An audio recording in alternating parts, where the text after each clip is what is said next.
Someone burnt 500 ETH, that's Ethereum, or $1.38 million. Okay, that's a lot of money to spread a message in Chinese. The bosses, and this was the message, the bosses of Kwande Investment, Feng Xin and Zhu Yuji, pardon my Chinese, used brain-machine weapons to persecute all the company employees and former employees, and they themselves are also controlled. Okay. All right. Okay. So I'm going to drop this in the thing if you guys want to read up on this and go double check for yourself and make sure I'm not fibbing here. This is at least a real thing that happened, and it's being spun as this, well, MK Ultra style tale. Okay. But I'll read it straight from the write-up. The write-up again is going to be links down in the description below if you want to read ahead or read along. Here we go. We'll start it this way. In the shadowy corners of technological advancement, a new phenomenon has begun to emerge, one that could redefine our understanding of humanity itself: the birth of the techno-zombie. This speculative evolution arises from the convergence of brain-computer interfaces, or BCIs, and the dark potential of cybercrime. As BCIs become more sophisticated, the possibility arises that individuals might lose the essence of their autonomy, becoming entities whose cognitive functions are overridden by external digital forces. We talked about this in the past, the hacking the human being, right? Who's those jerks in Davos? What were they saying? Something to the effect of humans have now become hackable in all ways, which is weird, right? It's incredibly weird. But anyway, back to this. So let's see. Okay. Now, becoming entities whose cognitive functions are overridden by external digital forces. These techno-zombies would navigate the world not as autonomous beings, but as vessels for the will of unseen hackers or rogue entities. Their minds hijacked to serve purposes far removed from their own desires or consciousness. This concept sets the stage for a broader discussion on the ethical, identity, and autonomy crises that could unfold as technology continues to blur the lines between human and machine, leading us into a narrative where the stakes are nothing less than the soul of humanity itself. Written by Grok 3, by the way. Grok 3 is out, and Grok 3 is fantastic. If you guys have not used it yet, I did get the chance to check it out a little bit last night and some today. But anyway, the point is that this is one of those things that resurfaces from time to time. We talk about MK Ultra for the masses all the time on this show. We talk about, not just mass media brainwash, but also manipulation of the human entity, of the human idea, the human soul, and turning us into things we are not. And we've all seen that NPC meme and, some of the other things where we expect or don't expect people to react certain ways because of the stimuli of the environment. And in one case, it is the mass media in a lot of ways. But we're quickly moving into a space, a technological space, where this is not going to be the same old MK Ultra for the masses, because we're talking about these Neuralinks, these brain-computer interfaces that are going to be non-invasive, like the Halo we talked about in the past, these other ones that they're developing, that they're going to be able to kind of put these things on. But of course, the more nefarious conspiracy here is some sort of nanochip, okay, something to that degree that can actually manipulate people in the most basic level and turn them into what was Sirhan, as they described him, as a Manchurian candidate type of entity, okay? Now, this gets weird. So I'm going to tell the tale in a second here. After that, we're going to take the break and I'll tell you the full tale, because this gets really strange. But the fact that somebody burned, and I'll explain what this means, burned over $1 million on the Ethereum blockchain just to send a message with it that seemed to be sort of a whistleblower message or a cry for help, seems like this isn't just some prank, okay? It might be some, high dollar roller pranking us.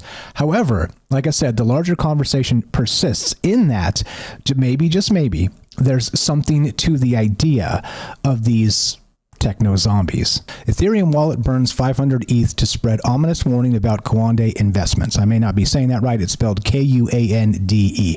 Now here's the tale, okay? So recently, and this is straight from the write-up, a mysterious event unfolded on the Ethereum blockchain, capturing the attention of tech enthusiasts, conspiracy theorists, and the general public alike.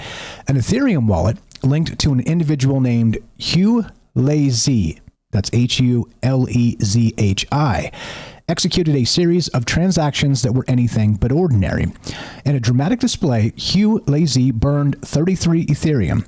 That's Ethereum, 33 ETH, Ethereum's cryptocurrency, with a cryptic message attached. And this was the message. There is a new mode of crime in which the victim is gradually deprived of his desires until he becomes a complete slave to the digital machine. End of the message there. This was the first in a series of warnings sent out through this unconventional method. Following this initial act, the same wallet burned another 70 Ethereum, this time with an even more unsettling message. Quote, as brain-computer interface and mind-reading technology advances, a new crime is emerging, where even wild animals are turned into digital slaves. End quote. The final warning came just days later with the significant burn of 500 Ethereum, accompanied by the claim that, quote, the CEOs of Kuande Investment, Jing Feng and Zhu Yuzi, have used brain-computer weapons to persecute all company employees. Even they themselves are being controlled. Okay, all right, and that's back to this one tweet, and it's been talked about a little bit on X here and there. I've seen some people kicking the idea around, but here's the actual the Etherscan messages, which actually were I guess proven to be true. I didn't fact check any of this, like I said. So if this is wrong and this is not true, forgive me, that part. However, there's a larger question in play here, because think about it. We're talking about these basically brain-computer weapons used against not just, let's say, private citizens in some capacity, but they're being used against corporate employees. They're being used against workers in a workforce. They're being used to turn people into, well, what you might deem literal techno zombies.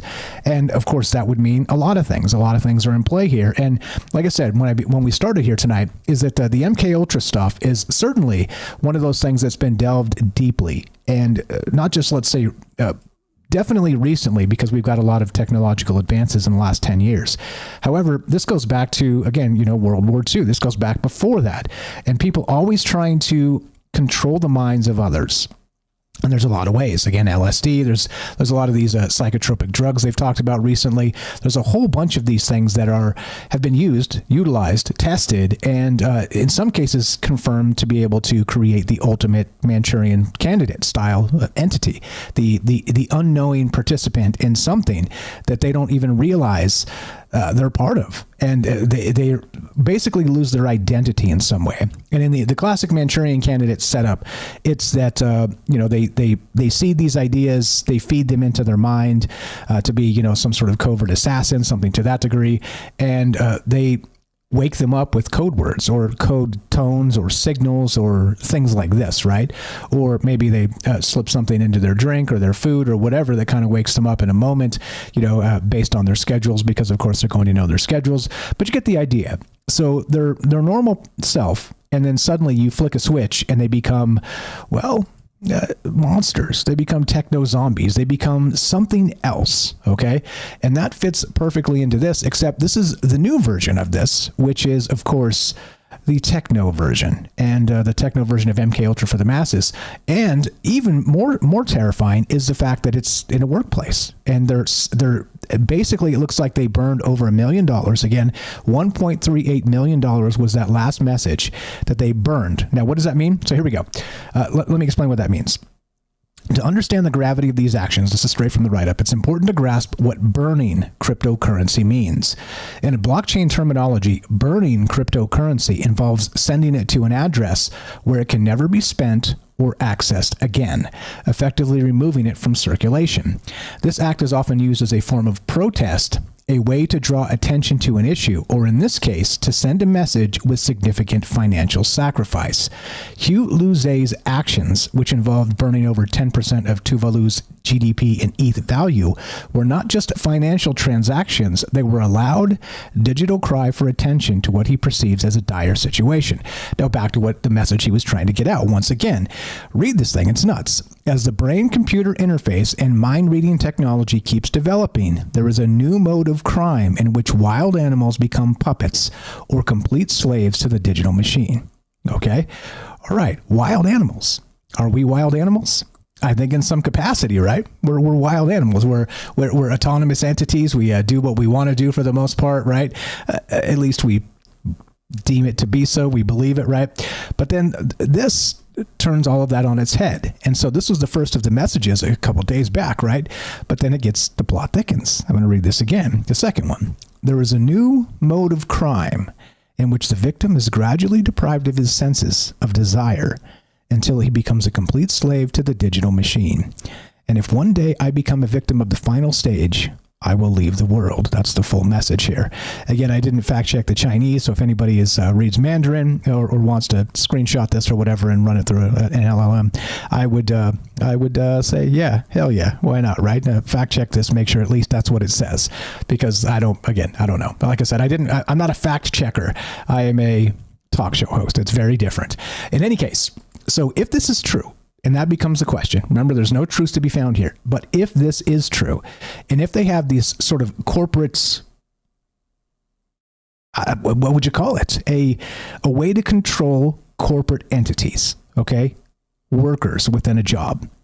And this guy says that there are, even the owners or the people high up in the company are also drones to this technology. And that the question becomes, what is it? Yeah, does Grok read Mandarin? Probably, right? So anyway, yeah. So wild stuff because, I don't know. The outland. This is straight from the other article, cryptopolitan.com. The outlandish claims were attached to an Ethereum block claiming malicious actions on the side of Kwande Investments. The wallet owner was ready to part with a large sum of money, as we said, blah, blah, blah. The other persons mentioned in the message have been identified as founders and members of the Wizard Quant team. That's Wizard, as you know, it's spelled Quant. Okay. Wizard Quant itself is a company for data collection, AI technologies, analysis, and portfolio construction. The company was not explicitly connected to crypto, but there were suspicions Lazy used a company's wallet to burn the Ethereum. Well, why spend your own money when you can burn somebody else's, right? Anyway, so the company was not explicitly, okay, I read that. Lazy's wallet was funded by a millionaire address, which mostly served Ethereum transactions to other high-velocity wallets.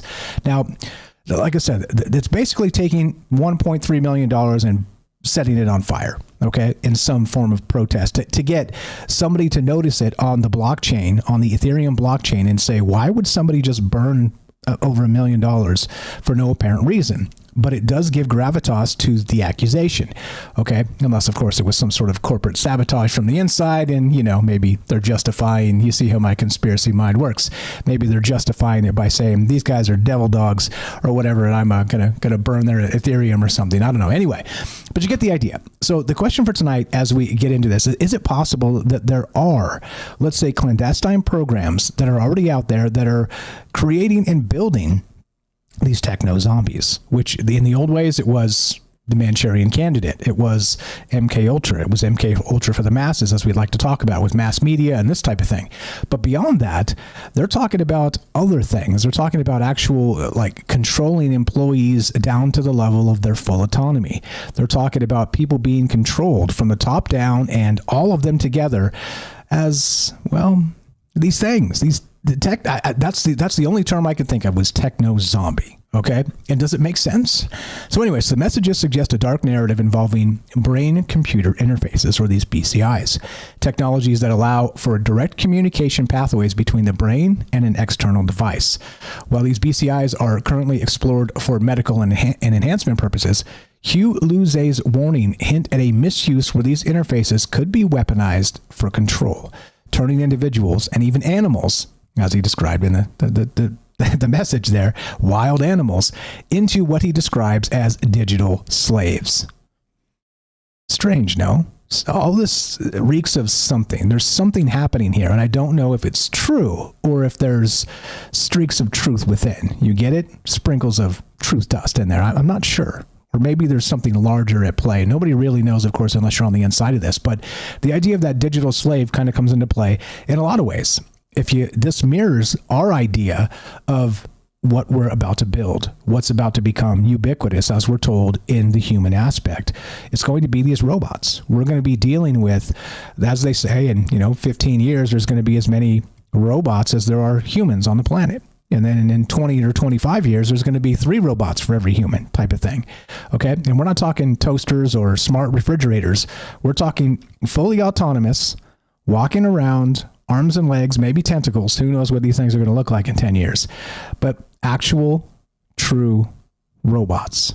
Okay. So it does mirror or echo that idea of these digital slaves. But why would you need that? Yeah, sorry, I know, devil dogs. I didn't mean it that way, Kelly. I'm sorry. Yes, I know many Marines, and yeah, hoorah, get him, devil dog. I didn't mean it like that. I meant it in a negative way. That's why I kind of backed off of it. But yeah, you were correct. But I mean, evil ways here. But anyway, so these digital slaves. So of course, it raises profound questions about privacy, autonomy, and the ethical use of these emerging technologies. And so the other question. So the first question, of course, is this possible? Do you think there's some sort of techno elixir or some kind of maybe tone or something they play in factories or cubicle spaces, shared settings, or something where they're actually causing these things? Or is it something a little more nefarious than that? Something like a Halo device, something like a dare I describe something like smart dust, something to that effect. I don't really know. Again, and there's a lot of emerging technologies that are moving incredibly quickly. And so, what does it look like in the next 6 years? 5 to, I always say 2 years, 5 years, 10 years, 20 years. I don't know. I think 2 years right now is exhilarating in what's going to be possible. And so, this type of stuff, if they're using it right now, or again, being accused of using something very similar, well, how widespread is it? And is this just the beginning of, well, as I'm calling it, the rise of the techno zombie? And of course, it would be this cyberpunk future, except it's not the future. It's now. It's 2025, and here we go. Strap in, right? Who knows what's going to happen, but that's what's on my mind tonight. And a lot of ways to look at this, a lot of ways to take it, which we will. I got all manner of wild ideas to kind of strap in and talk about this, but that's where I'm at. And do you think this is possible? Do you think these entities already walk among us? Not NPCs per se, but techno zombies in the sense that they're controlled in some capacity, where they might be more like NPCs, non-player characters, because their consciousness itself and their autonomy is being co-opted by some sort of technology that seems even magical.